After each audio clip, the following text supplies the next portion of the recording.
Os jogadores do Internacional tiveram seu último dia de folga antes da reapresentação que acontece nesta quinta-feira, para o início dos trabalhos visando o confronto contra o Galo Mineiro pelo Campeonato Brasileiro no dia 12 de junho. Entretanto, existem notícias positivas vindas do departamento médico. A principal delas envolve o lateral esquerdo Alexandro Bernabei. Quem conversa com pessoas próximas afirmou que estará presente nas oitavas de final da Copa do Brasil e também da Libertadores da América e que tem apresentado um quadro de evolução satisfatório para um retorno antecipado. A gente fala também a respeito do jogador que teve um procedimento cirúrgico, ainda sem tempo de parada, diagnosticado e divulgado pelo Internacional.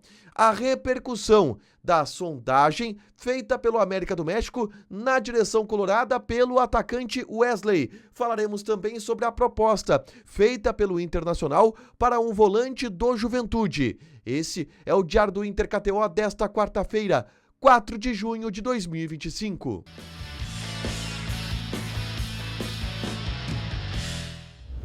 Tudo bem, gente? Obrigado pela participação aqui. Não esquece de deixar teu like, de inscrever, de ativar as notificações. Bora falar do Internacional aqui no A Dupla nesse vídeo. Um resumo do que de mais importante aconteceu no noticiário colorado ao longo desta quarta-feira. A gente começa falando sobre o dia de folga dos jogadores do Internacional. O último, antes da reapresentação que acontece nesta quinta-feira. Os jogadores estão desde segunda-feira nesta folga. Segunda, terça, quarta, se reapresentam na quinta para começar o processo de trabalho visando o jogo contra o Galo pelo Campeonato Brasileiro no dia 12 de junho.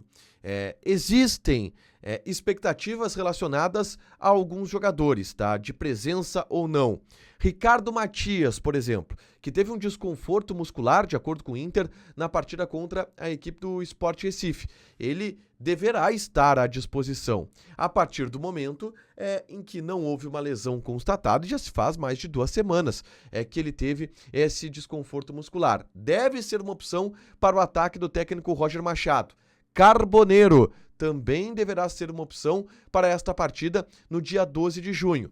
Já Ener Valencia vai depender muito da sua situação na seleção equatoriana. Aliás, sobre isso, eu gravei um vídeo na tarde desta quarta-feira explicando detalhes do momento que Ener Valencia vive, de uma injustiça que foi cometida com ele e do futuro do jogador que sim é bastante incerto. É tudo no vídeo que eu gravei na tarde desta quarta-feira, é só conferir aqui no canal, tá? Mas quem está no Equador para cobrir a partida entre Brasil e Equador pelas eliminatórias da Copa, aponta que a tendência de momento é que Ener Valencia não esteja com a seleção equatoriana neste confronto e que, de fato, fique de fora da partida, já que sequer está treinando com os demais jogadores no CT da Federação Equatoriana de Futebol. O Inter fez um pedido para o Equador para que ele não jogasse, explicando a lesão que ele tem, a gravidade da lesão, o risco que seria o Ener Valencia entrar em campo. Para esse jogo contra o Brasil, não. Depois o Equador joga contra o Peru. Aí existe uma chance. Vai ser monitorado, obviamente, pelo Equador. Dentro desse processo de recuperação, que o Ener Valencia também faz lá no Equador, o Inter vai saber se poderá ou não ter condições de contar com o jogador na partida contra a equipe do Atlético Mineiro, tá? Mas existem mais atualizações a respeito do departamento médico, tá? A primeira delas é sobre Vitinho. O Vitinho passou por um procedimento cirúrgico no cotovelo, onde ele teve uma pancada e uma fratura no confronto contra a equipe do Fluminense pelo Campeonato Brasileiro. Ele já correu tudo bem na cirurgia dele, mas o tempo de parada ainda não foi divulgado. E o Vitinho tá com um azar do caramba, né? Porque ele havia quebrado o dedo, passou por procedimento cirúrgico e agora teve uma cirurgia no cotovelo. O Vitinho não vai estar à disposição no jogo contra o Galo. Para a volta da parada do Mundial de Clubes, talvez, mas é um desfalque que o Internacional tem também para este confronto de retorno do Campeonato Brasileiro. A grande notícia do dia, ela foi trazida pelo pessoal de GZH, mais especificamente pelo Simon Bianchini, que conversou com pessoas do bastidor do Internacional e com o bastidor ligado ao Alexandro Bernabei, e apurou a informação de que Bernabei está otimista quanto à recuperação da sua lesão muscular de grau 3 na coxa. Não irá passar por procedimento cirúrgico, de acordo com o que o Simon relatou na Rádio Gaúcha, e está garantindo nos bastidores que estará apto a jogar contra o Fluminense nas oitavas de final da Copa do Brasil. Isso acontece no final de julho, início de agosto. E, consequentemente, estará à disposição nas oitavas de final da Libertadores da América, contra a equipe do Flamengo, jogos nos dias 13 e 20 de agosto.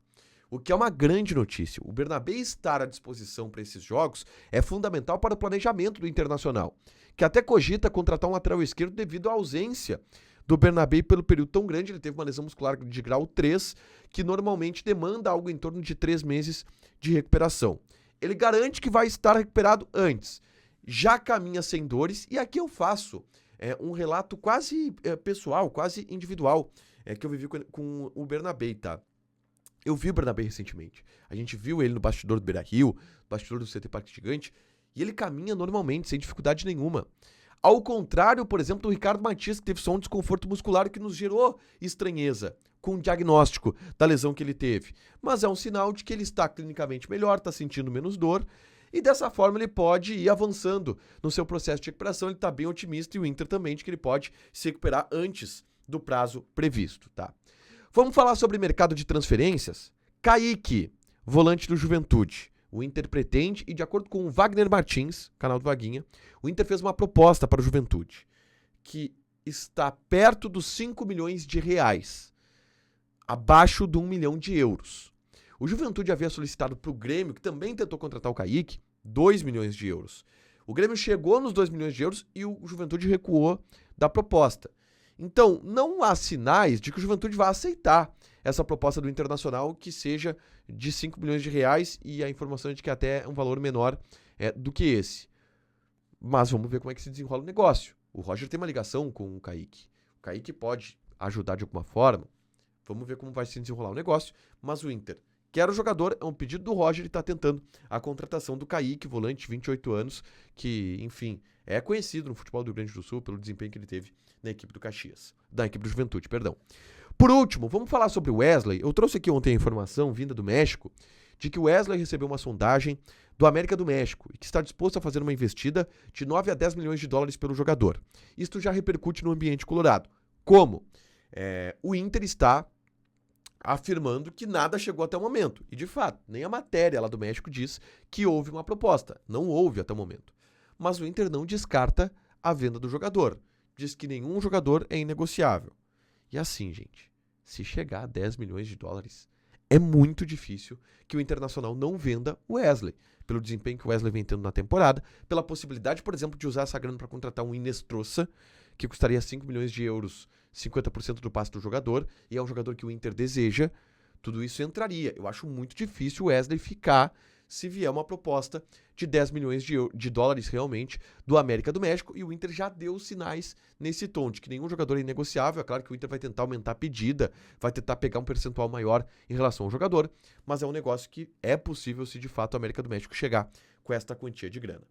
Para fechar, gente, vamos falar aqui de KTO. Teremos nesta quinta-feira, atenção, Ancelotti em campo. Seleção brasileira em campo. Brasil e Equador. Eu vou passar aqui as odds de Brasil e Equador.